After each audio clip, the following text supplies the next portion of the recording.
हे सर्व जिन्नस मी इथं हलकेसे तुपावर भाजून घेतलेले आहेत. फक्त हे आळीव आणि जवस हे दोन्ही मिक्स केले, हे भाजून घेतले सुकेला, तूप नाही टाकलं, मेथीला पण तूप नाही टाकलं. आणि खोबरं आपण भाजणार नाही, खोबरं असंच बारीक करणार आहे. आता मी हे सर्व एकदा मिक्सरला बारीक करून घेत आहे.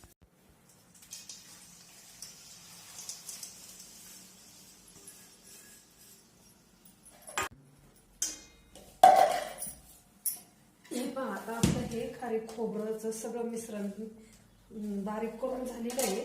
आता तूप गरम करायला ठेवून आता मी गुळ वितळून घेऊन त्याच्यामध्ये टाकत आहे. तर तूप गरम करायला ठेवले, तर आपण हे तूप गरम करायला ठेवलं होतं, त्याच्यामध्ये आता गुळ टाकलेला आहे.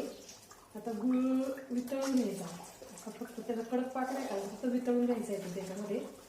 आणि मग झालं बघा, आता आपला पाक तयार होत आला आहे. अशा पद्धतीने हा गुळ असा होऊन आला का वरती, गॅस बंद करायचा आणि मग तो लाडू ते वाटलेल्या मिश्रणात टाकून लाडू बांधायला घ्यायचा. आता मी हा पाक ह्या वाटलेल्या मिश्रणामध्ये ओतून घेत आहे.